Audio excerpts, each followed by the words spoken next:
Baba osiya sezulwini, ngiyabonga uNkulunkulu omuhle uba nami uNkulunkulu oyingcwele abone ngifanele ukuthunywa. Ngiyabonga ke bantwana bahle bakaNkulunkulu ngoba ezulwini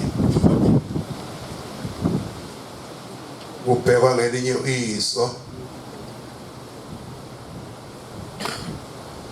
uNkulunkulu ke namhlanje uthumela umntwana omncane nonga silo negagu, noma ke ngelinye ilanga uye ubone emakhaya eminye imizi namagula, kodwa uye ubheka amase aphuma phakathi uye ukutsheka kwalo, elinye linamaqhuqhuva elinye litshekile nje, kodwa siye sinako ukuphuma phakathi. Nami ngicela uNkulunkulu omuhle angiphe leyo nhlanhla yokuba ekungithumeni kwakhe ngingabi namasamuncu. Ngizocela sihlabelele laphaya 104 amavesi yambalwa, uNkulunkulu azovumba ngiwahlabelele.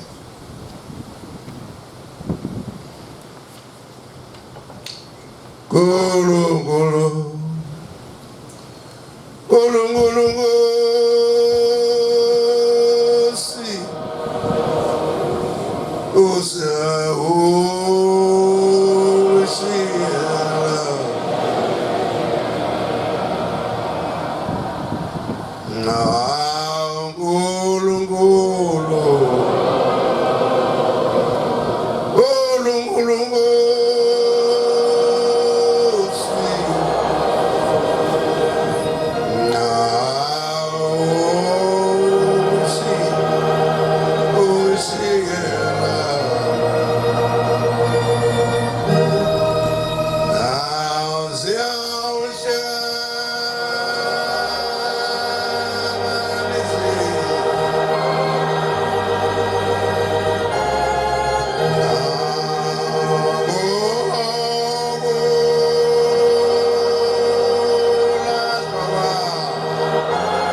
Ngiyabonga abantwana bakaNkulunkulu ukungelekelela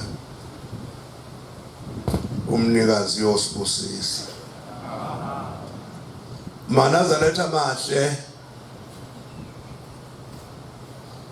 sisesikhumbuzweni somqalo walolu hambo. Noma ke izolo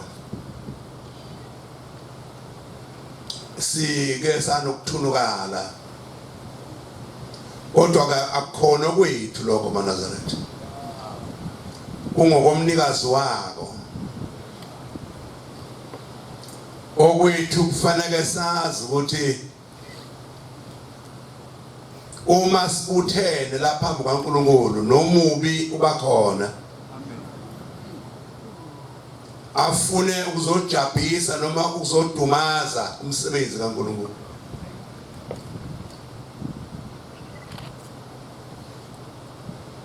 Phephisane bantwana bakaNkulunkulu.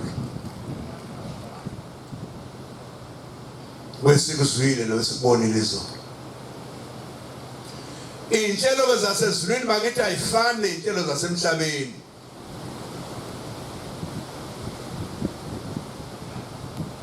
uNkulunkulu walile mhlanga lolu suku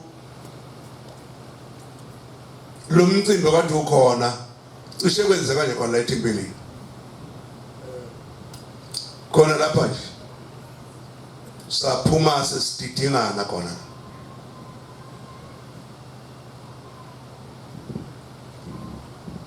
Ngomnye unyaka abantwana bakaNkulunkulu ngale la sihlambuluka ngakhona yakenzeka futhi into enje. Umfundisi waseMozambique sasihleli ngonakale lutho.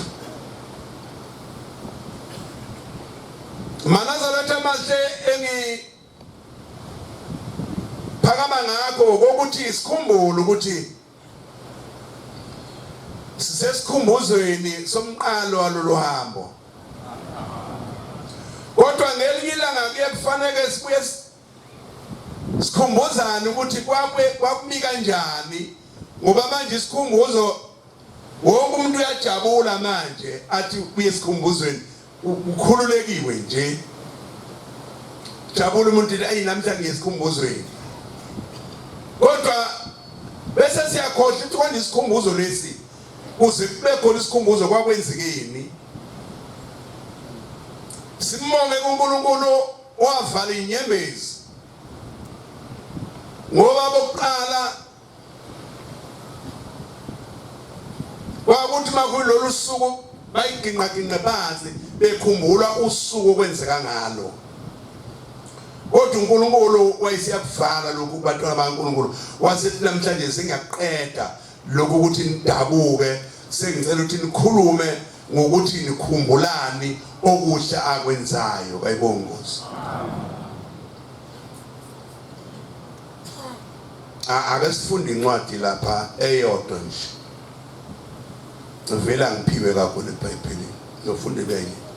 uDeuteronomy 4 qala u39. Cishe sizofunda yona yodwa. Ngenzela ukuthi abantu bebethi uma ungalifundanga iBhayibheli bethi INkonzo hayi kodwa akalifundanga iBhayibheli. Kodwa iBhayibheli elikhulu ileli bantwana bakaNkulunkulu esibuthene ngalo la.